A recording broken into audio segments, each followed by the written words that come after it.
I should introduce Ross. Well, I'll make fun of Ross. Meaning I'll introduce him. So Ross, he's, if you haven't subscribed to his blog, Venture and Security, it is, as I mentioned, it's not a blog, it's a book. But it's like a really dense, highly, like, content-wise, really insightful information. And Ross, I don't know what he does in his day job, because if I had to write what he wrote every week, I wouldn't be able to do anything except like, but he's the product manager at Lima Turner, right? Yeah. So I don't know what he does in his day job, but he's still working there, which means that he must be doing something good there. But he does contribute quite a bit to the industry, to our industry, through the blogs that he writes. And so I think some of this is based on one of the blogs you've written, or a couple of the blogs that you've written. But definitely sign up for his mailing list. It's packed with like really solid information. So with that, I'll turn it over to Ross. Thank you so much. Yes, Sunil is definitely being too kind. I do want to add one disclaimer. This is 7 a.m. Pacific and my brain is still sleeping. So with that, basically, please do not make loud noises or you can wake me up. And there are chances I will not remember this conversation, so do be mindful. The topic I wanted to talk about today is, you can see it's mouthful, but fundamentally it is about the incentives that shape the cybersecurity industry. And when I talk about the cybersecurity industry, what I really mean is that there are two ways to look at the security. One is to see it as a profession. And this is typically what we talk about and what we discuss at every single conference dedicated to the security space. What is the practice of security? There are different problem areas, there are different professional areas, there are different conferences dedicated to discussing each of those. Certifications, mentorship programs, CTFs, there is a lot. So what is being discussed in the operations track and basically every single conference dedicated to security is the profession of security. However, there is also a second side of it, and that is security as an industry. It's the business of security. And frankly, looking at the business of security is quite hard because of the sheer complexity and the number of different parties involved, the different connections between each of those parties. There are angel investors, there are VCs, there are private equity firms, there are different sort of distribution channels, resellers, integrators, MSSPs, and PRs. There are security products and service companies. There are different events also serving this specific side, in particular Black Hat and RSA. There are business models. There is so much complexity, so many tangled connections between each of those parties that typically people, and I know myself, we push it aside. And some even reject the whole idea of business of security, saying, well, security is a practice, we need to get better, and we need to push aside investors, we need to basically not deal with any of that stuff. All of it is evil. However, the reality is that if you want to innovate and grow, we cannot reject the business of security. So, by the way, I will be interrupting a lot just because I want to set the tone for being okay to interrupt. Okay? No, you just interrupt them. And I do that too. Eisenhower, I think, called it the military-industrial complex. Okay. Beware the military-industrial complex. Beware. He said actually beware. Yeah, in his farewell letter to the nation as he's leaving office, it says, beware the power and control of a rising military-industrial complex. So when if you go back to the previous slide, Yes. it sounded like that. Like there's all these different parts of this system that sounds like I don't know if the word beware is the right word, but maybe that is the right word to preface it, but it's like the security industrial complex. Essentially, in many ways, yes. Well, except for in that, the customer is the government. In this, you actually don't have the customers on your list. That's the I mean, this is a sample list. There are definitely customers. There is definitely the government, and this, it is going to be managed. For any complex endeavor, there's going to be all kinds of elements, right? You have to finance a complex endeavor. Sure. Yeah, so it doesn't necessarily mean that it's malicious, right, or bad. So in the same address, Eisenhower framed every tank as a theft from the American people in a very, very pointed setup of priorities. So it's an interesting application to something like security. My first inclination is to apply it to, say, the amount of funding go-to-market gets versus security operations. Or to Sunil's opening remarks on why is there a rock, why we would need to do this. So there's a lot to unpack, right? Even in just a quick conversation here, I'm like, I want to talk more about like what is best in the security, like what do we consider?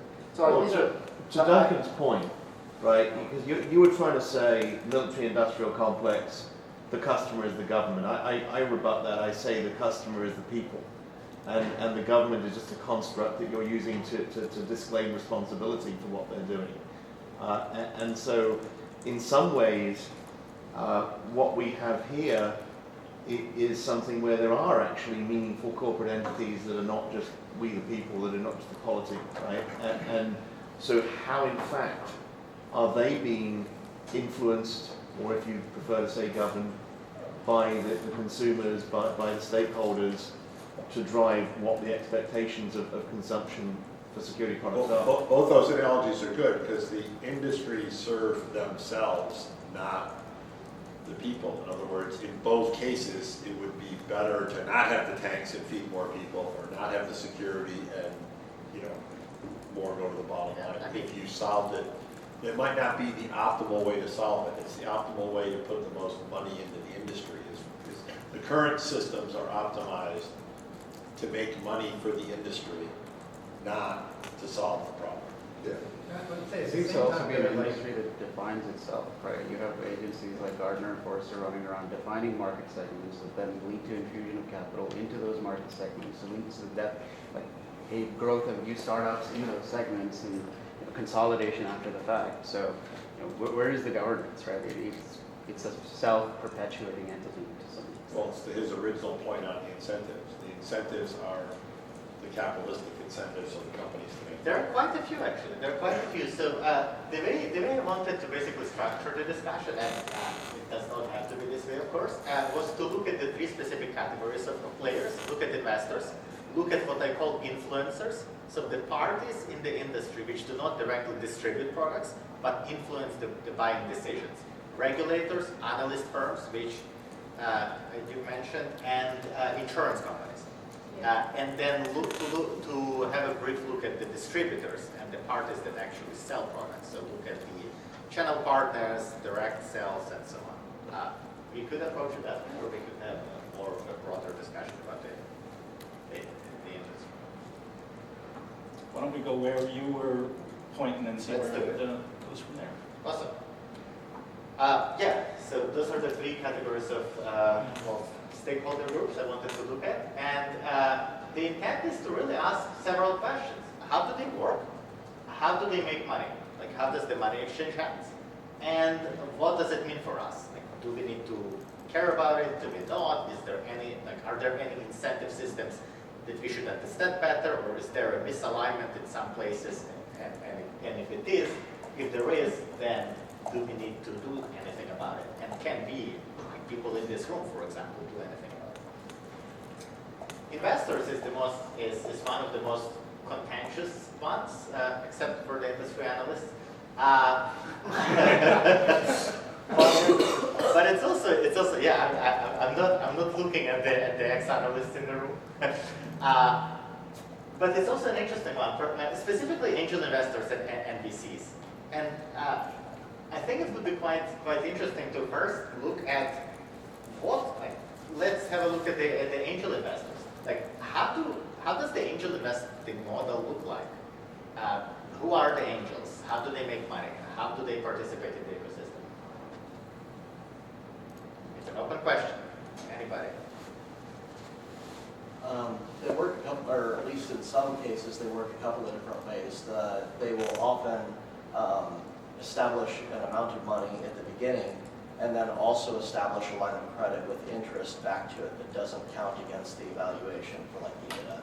So that way, the company itself, they gain money as the company gains market share and revenue. But they also continue to get money as the company runs by itself through the interest and payments from the line of credit that they establish. So it's pretty much entirely a numbers game, both about the short-term gathering from the interest payments and then the long-term payments from selling off the company. That's an interesting perspective. So they're also bringing a lot of expertise and a conduit to future funding, mostly from a self-interested perspective, right? If I fund at the angel level and I've got a bunch of contacts at the Series A level, clearly in my financial interest to have those Series A investors come in after me, raise the valuation of the fund that started, but those angels are going to help that technology startup or technology management progress through the levels. It creates a perverse incentive, however, a lot of times for you're now on a track, right? Like a lot of companies cannot get off this track because once you get Series A people bring Series B and so on, and the only way you can progress is to continue. So. Yeah. In my experience, and I'm an angel investor, I guess. Before I was one, I thought I never could be one because I thought they were just Steve Jobs or something like that, and then I realized that the bar is a lot lower. We're weirdo unicorns in cybersecurity, our angel investors. What you said, I'm sorry, I don't know your name up front. Travis. You have particular interests and things like notes and interest-bearing notes are just not present. I think a lot of it has to do with there's a lot of money in cyber. So we have these strategic angels, and not everyone else does. I've been in these angel investor clubs, and you got doctors over here, and someone who has family money over here, and they don't know anything about the subject matter, and they're investing all over the map. I don't think that's very common in our industry. Here it's ex-practitioners, and it's because you get paid a lot to work in this industry, so it kind of naturally rolls subject matter experts into being angel investors. So I don't think the model that fits most of the world before cybersecurity necessarily is the same in cyber. We're weirdos here. Yeah. So Neil is an angel, not exactly. a random doctor. Exactly. And so this is like the reason I specifically wanted to talk about angels because there's. Oh, go ahead. Yeah, no, so I agree with you. One thing that I've noticed, again, I've been a practitioner myself. One thing I've noticed is that cyber relies a lot on the open source community. You want to validate your idea with the open source community, get a validation of the community around it, that's your idea, and then you take it to proof of concept, which is when, you go to the angels, you go to, VCs, to secure your fund once you have your idea validated with the community. Open source is an interesting piece. I feel, it should have its own place in the ecosystem, whether it belongs to, an investor, whether it belongs to industry, it should have its own space. Yeah. It is a good point, and open source is indeed like an island on its own. It is starting to commercialize slowly. Like there are more and more companies starting to build their commercial offerings on top of the open source. Yeah. But overall, like on the angel side, the part that's quite interesting is that angels are people. Like angels are regular people, like Sunil, like many of the people in the room. And what's interesting is that most of the angels are not Steve Jobses of this world. They are CISOs, they're former CISOs, like especially in cybersecurity.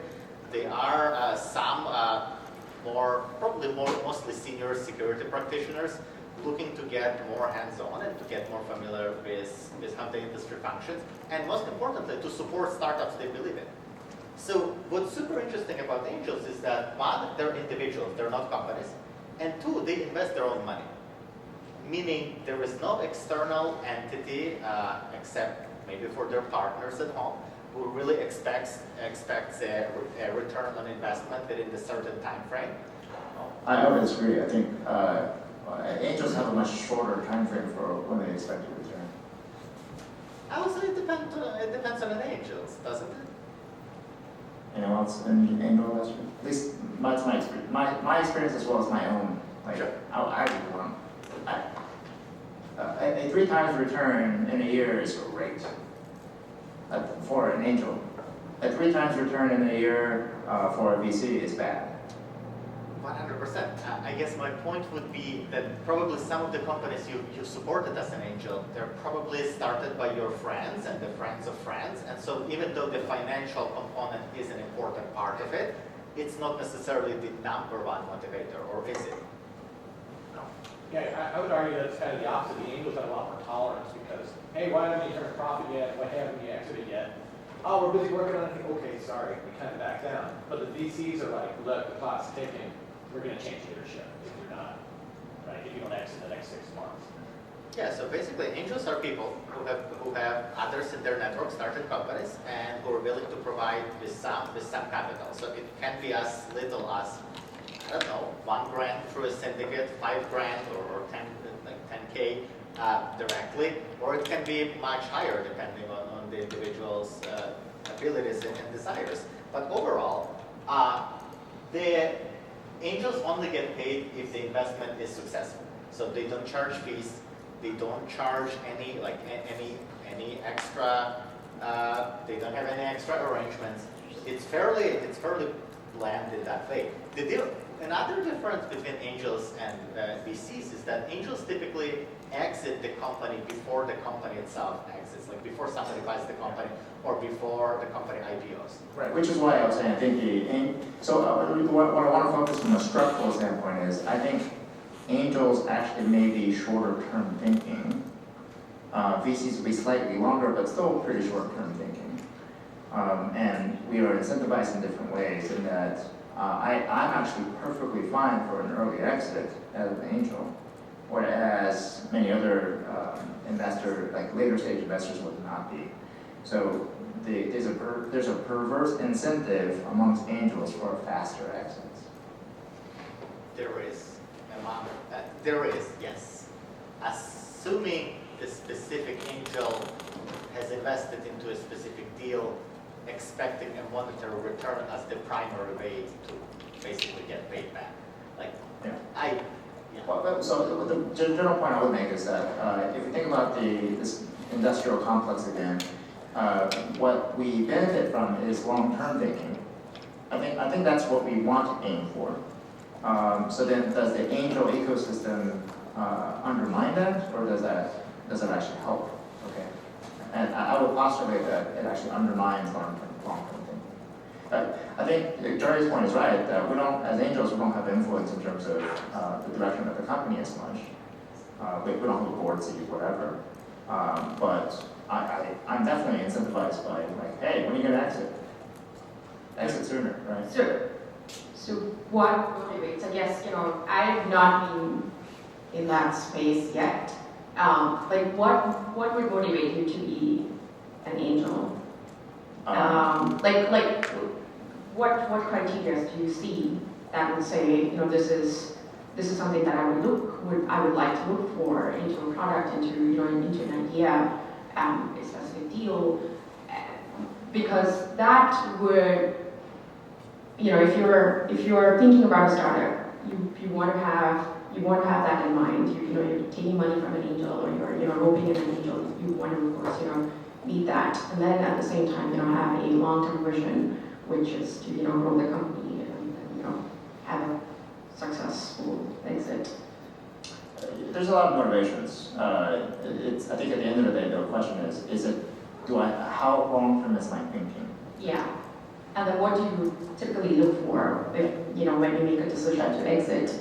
And to the point that Ross is making, because we invest in the founders and not in the idea itself is almost immaterial. And so the idea could be poor in quality, it could be very short, narrow in thinking, it could be a feature, not a bigger set of things. So the part of the question I'm wondering, working through my head is, does this model incentivize all the things that we hate about the security industry, which is point products, unintegrated things, something that just solves this one little problem, that's it.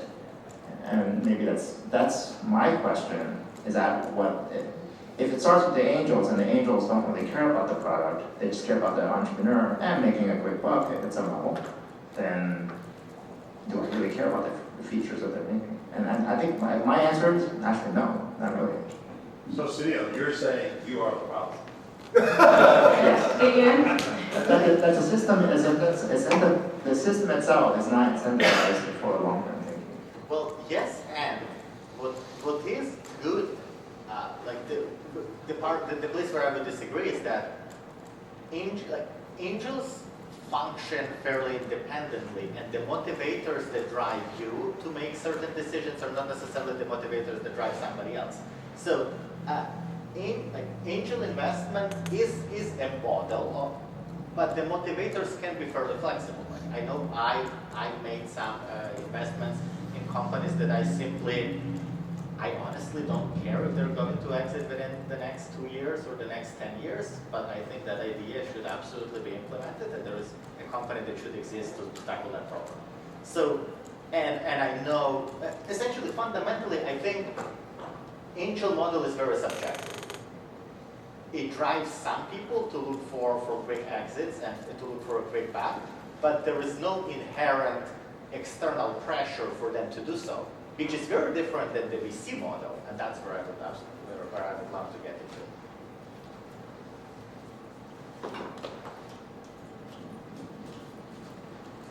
VC firms are super different. So can I ask a question though about like angel? I've invested as an angel in a few companies, and it was really interesting to observe my peers who invest at that time and how they interact. I would posit that a big part of angel investment is personal ego. The angels do it for their own ego. They want to be attached to, they want to champion that company, they want to make the introduction, they want to perhaps get that exit, but they're doing it for their own personal brand. They've got the money to like toss around, they're doing it for themselves. I don't disagree. I don't disagree. I've seen that too. People, even just to say in conversation, oh, I invested in such and such. Yeah. Yeah, I've never done that. Now you guys just said that. I want to do it. I didn't know it was that small. I still can't afford it, so I'm out. I'm in a still situation. Maybe we can Yeah, get that that's together. way more. Together we can do one angel. I would say from my perspective, it's often the opposite, where I don't want anyone ever to know, because I feel like I look Yeah, you can tell. on the tape. Well, right, I can't tell you about a portfolio company you mentioned, oh, I'm investing in that, like, shut up, over. Right, I lose all credibility because I'm conflicted. Well, maybe not that you didn't announce it out loud, but was it still maybe self-motivated that you wanted to personally see them do that? It's definitely something petty and weak. I'm going with that. But what I think it is more like FOMO, where after being a buyer or builder for years, you see all these people and you're like, Right. they're all winning. Yes. They're doing the hard work. I want some of that. And I think that's the evil. Well, that's that's a valid, not that's necessarily.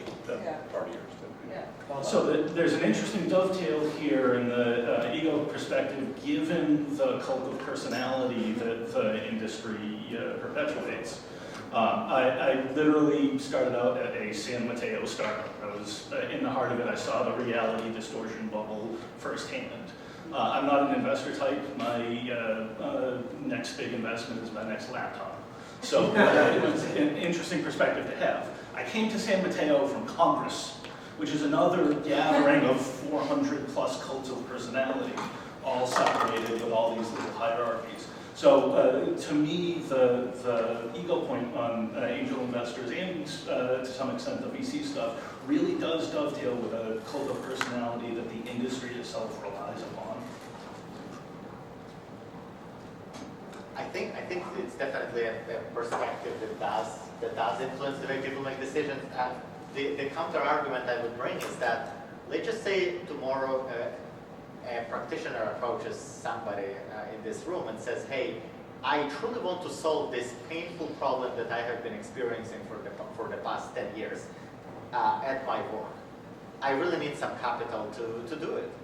So how do we approach it? Like, without there being the flow of capital to support entrepreneurs, and I think when we use the word entrepreneur, like it can skew some brainstorming directions.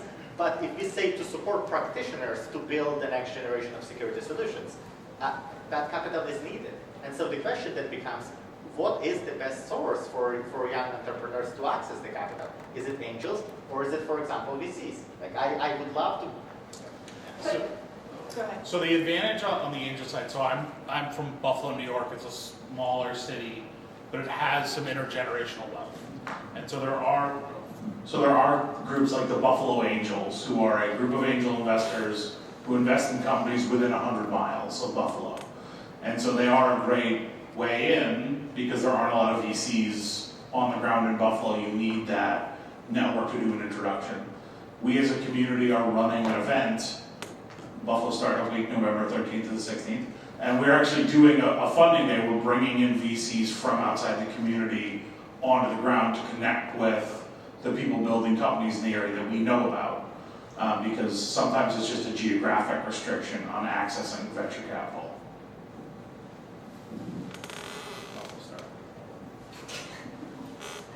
BuffaloStartupWeek.org. Zach asked me to remind you. I mean, I think to your point and to some of what you've written about, it's a question of what are you here to solve the problem, or are you here to make money? Because at the end of the day, if you've solved the problem, then you stop making money.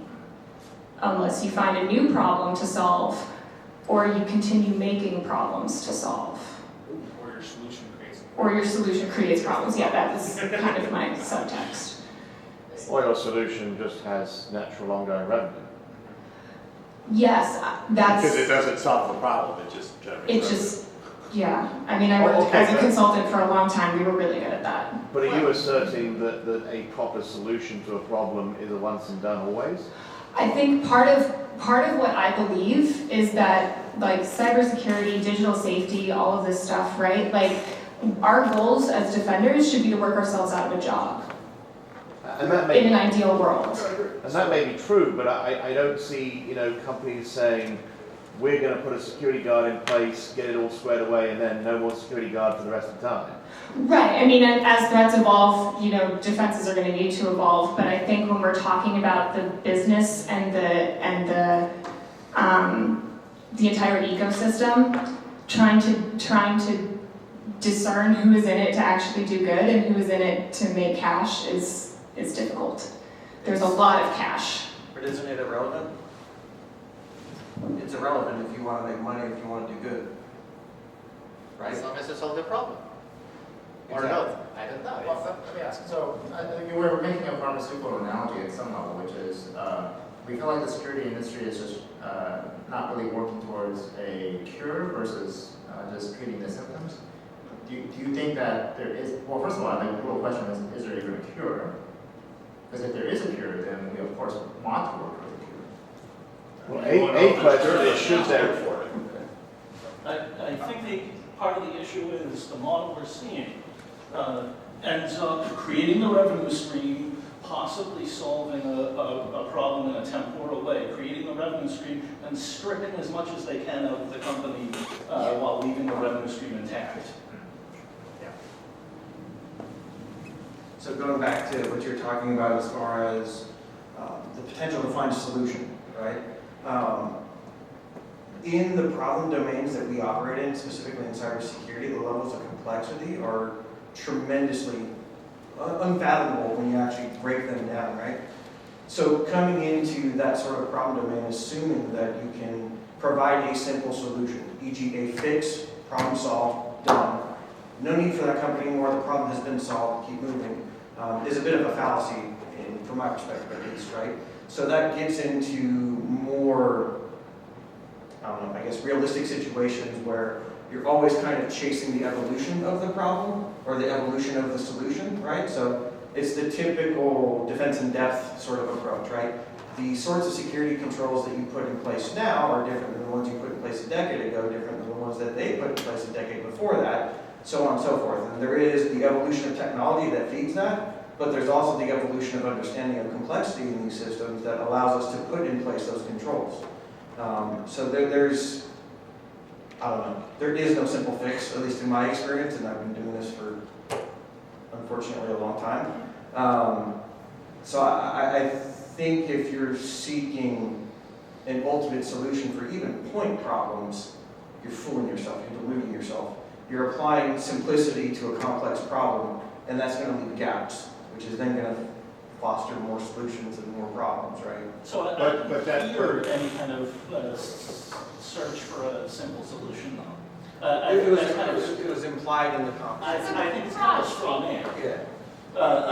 Yeah, But it's important to recognize when we're talking about this. Right, but going back to Ross's literal subject here is incentives. Are we incentivized to engage with that complex system, or are we incentivized to set up the revenue streams, strip and run? So using a specific example on that argument, Sunil, before he turned to the dark side, used to run a standards group on trying to standardizing interfaces. Back when I was chief architect at AT&T, it was really painful whenever we switched vendors because we literally have to rewrite all our software for stupid things like, block IP address 1234. It's literally 17 different ways to do it. And Sunil had this great idea, hey, it'd be better if there was a standard and therefore you could easily switch. And that was back when firewalls were the size of refrigerators. Now you should be able to hit carriage return to it. We still can't. So that is a global problem that the industry would be, or the society would be better off if we solved it. Industry would be worse off if we solved it. And there's no incentive to solve it because of that. I was trying to compare it to fire safety, and there's the one hand, we're never fire free. But if security can get it down to reduce the cost of quality, so it costs us less protecting from fires, then whatever you charge in the security industry would justify that spending. But on your other point, is you wanted that security should just make the problems, at least that first problem, go away. So there's one thing to reduce the cost of your overall fires of, say, your insurance company, versus putting out the fire in that building and why did it burn, and we should not build buildings that way in the future. And I love the fire safety metaphor because similarly, just because, fire safety is a public service, right? Like, just because I can afford the fire department and my next door neighbor can't, both our houses are still gonna catch on fire. So, recognizing, right, the reality that, government maybe isn't super equipped to handle all of this right now. Or anything. Or a lot of things, but in terms of, what the underlying philosophy is and what we as either individuals or as our businesses, right, are working towards, and what is the future that we wish to be building. When we talk about security debt and technical debt and access, right, we're all networked, we're only as strong as the weakest link, blah blah blah blah blah. Yeah, then the firemen would be put out of business. If your business is putting out fires, we're going to lose our job if they're starting to use these fire retardant materials. We got to make sure they use the old material that still burns, or else we'll get out of work. And that would be a bad motivation. By the way, when fire departments first started, they used to go They around used to setting set fires. fires. Exactly. Well, there are also ongoing issues. So, for example, if you get email from a domain within 24 hours of the first time that it shows up on the internet, it's probably going to be spam. Now, that doesn't necessarily mean there's 24 hours of when it was registered, so then you have a problem of, well, how do I know when a domain comes in? So one of the products our company sells is telling you when a domain first showed up. As it showed up 5 minutes ago, 30 minutes ago, 24 hours ago, and you can put those filters in with your spam filters and things like that to not receive that email. But that is a continuously evolving problem. And so there are some problems that don't have simple solutions, but then there are also problems where there are permanent solutions. We still run the framework that actually keeps the configure botnet under wraps, and that hasn't produced a product or a profit for about 10 years now. So yes, there are solutions where you do have a final end cap, but there are other ones that are ongoing. So I think it's a balance of solving the problems you can and providing solutions for the things that are ongoing. All right, so we have 10 minutes left. We can go longer, again, that's okay. This is the kind of conversation that we want to have, all right? But we do want to focus on this. Well, it's okay to branch, by the way. Keep in mind, Slack channel is a great place to just put your thoughts in if you don't have a chance to speak up and you want to speak up at some point, but don't have a chance. Ross, how many more slides do you have? So I do actually have quite a bit, but then the question is, what do we want to look at? There was one topic that was mentioned was around the government regulation. So how about we talk about the government and how the incentives around the regulation fit into this picture of driving potentially demand for security tools?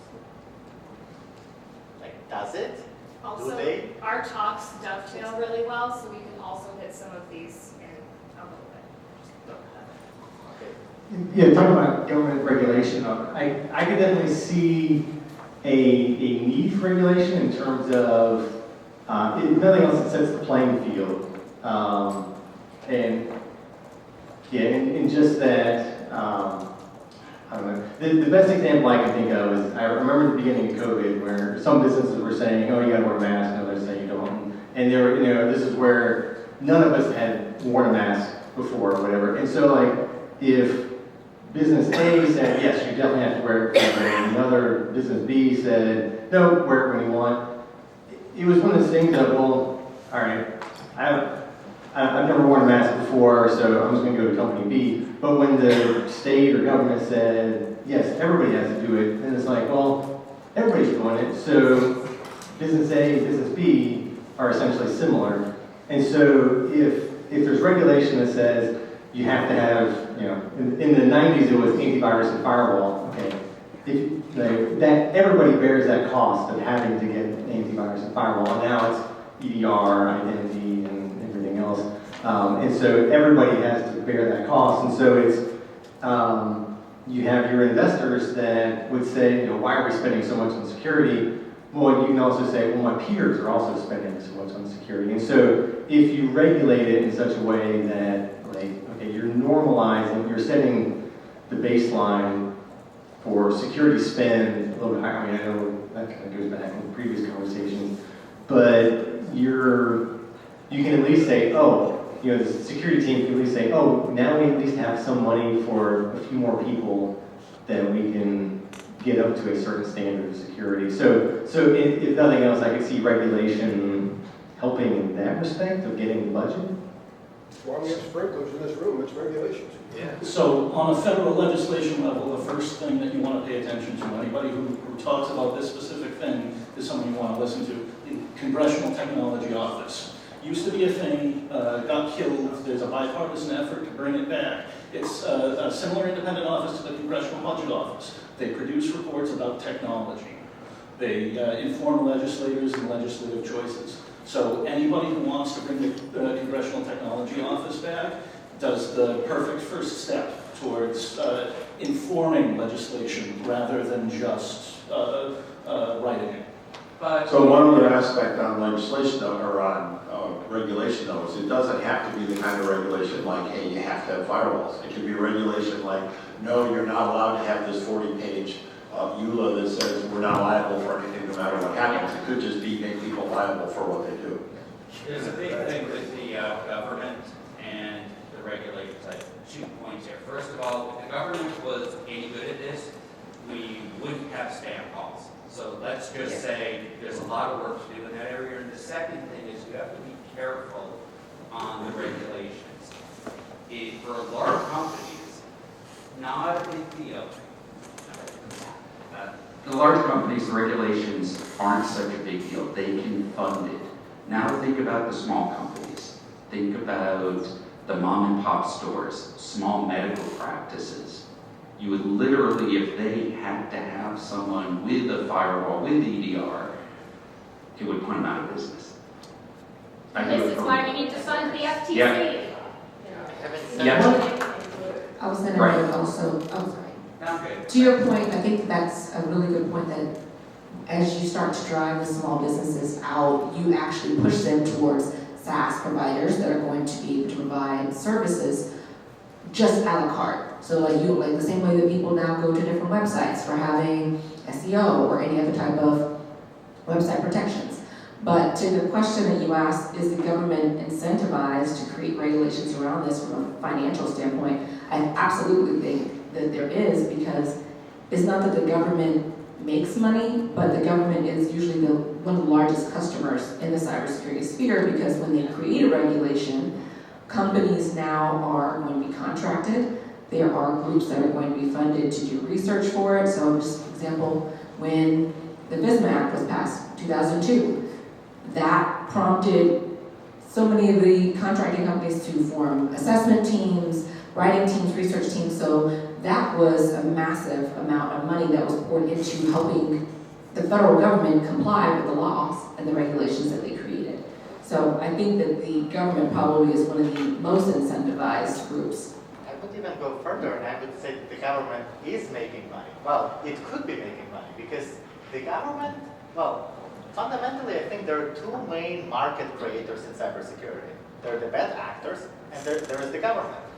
So when the bad actors discovering a vulnerability, the vendors appear to address the problem, and by doing so, they create solutions around There's a third actor, the person who made the vulnerability. Sure. So the only problem is government. And they're not incented to Yes. not do that. The acquisition process for government is too slow. Made the vulnerability or the expert? The developers. There's no incentive to write quality software. Yes. Well, Right. Well, yeah, well, there's market incentive, right? No, Not- no, not because right there's no now. penalty. Yeah. Well, there is. You don't get penalized. No one's gonna pay for something, if I have two choices, think about it. Am I going to pay $20 for a piece of software for every employee that is good enough, or I don't know it's vulnerable, I just sold the bill of attachment, or am I going to pay $500 for each employee? No business is going to pay the $500. Not that Similarly. different, even though we pay the $21. Yeah. But there is something else. There's the right solution and there's the one the company pays for.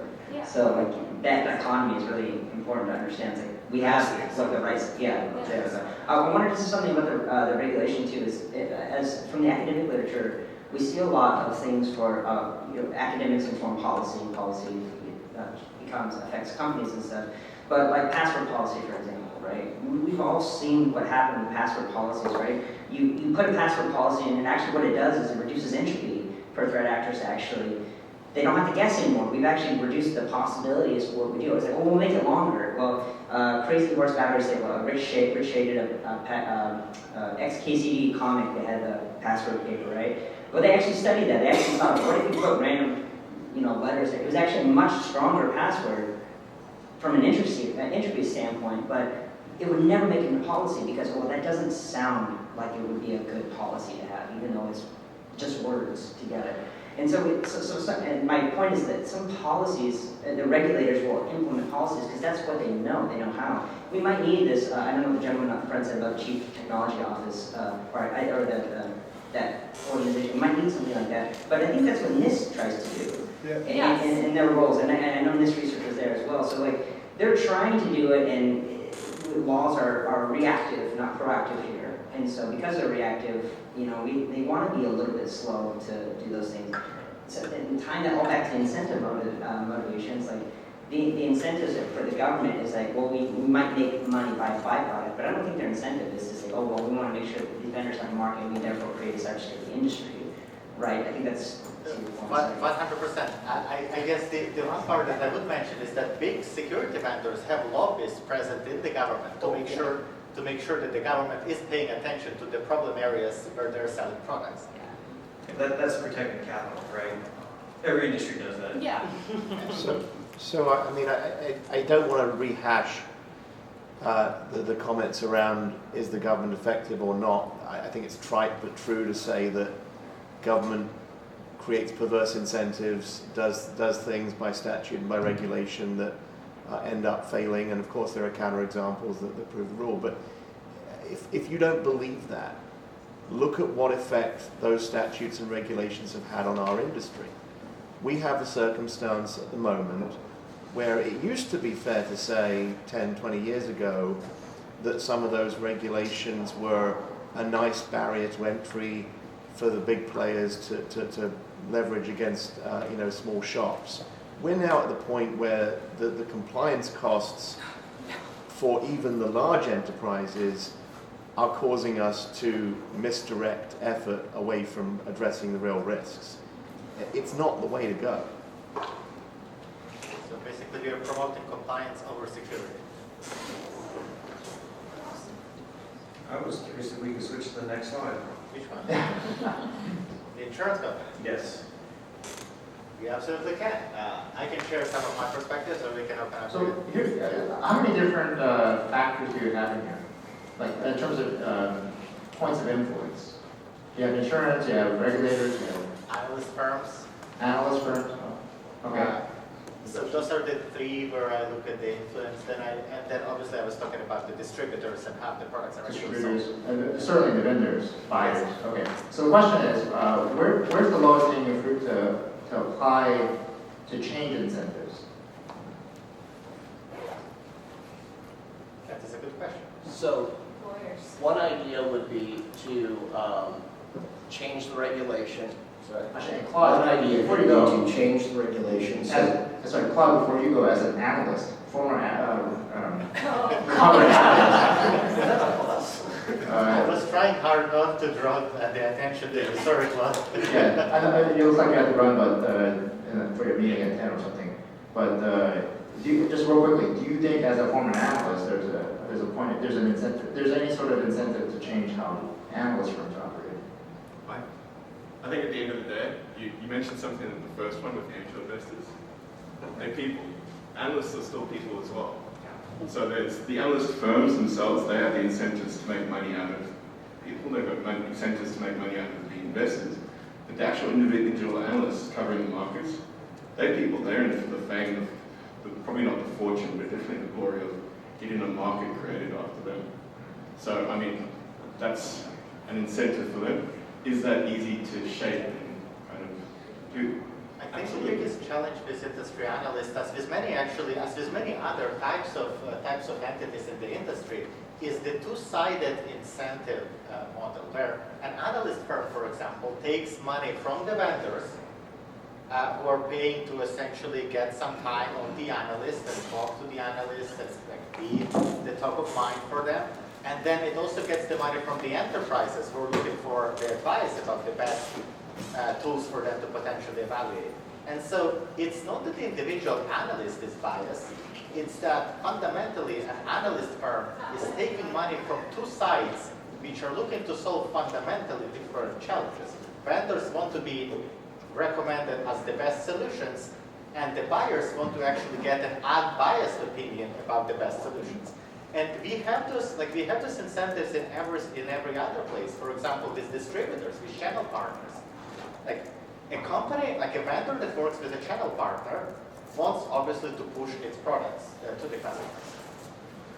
The buyer, the enterprise, would ideally like to buy the product that is most suitable for solving their problem and is also most cost effective. However, the channel partner itself is being paid a percentage of the deal. So from the channel partner standpoint, it makes more sense to sell a more expensive tool, like 10% out of 1 million is much more than 10% out of 100K. And so we get into this conflict of interest in every single place. Like in the VC space, like kind of a similar story. Like if I were to ask, we didn't have time to get into that, but with VCs, the challenge is that what many people think is that, how VCs make money is by generating great returns. Well, that's only a part of the story, because the VC model is what's called a 220 model, where a VC firm takes 2% of the fund size every single year, and they can spend that money on salaries, on bonuses, on operation expenses, and so on.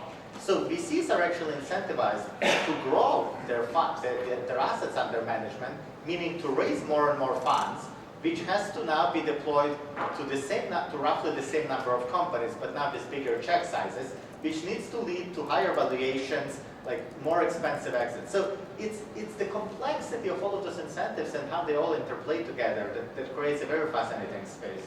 Okay, so we do, in the interest of making sure that others have a good time for their talk, let's go ahead and end yours.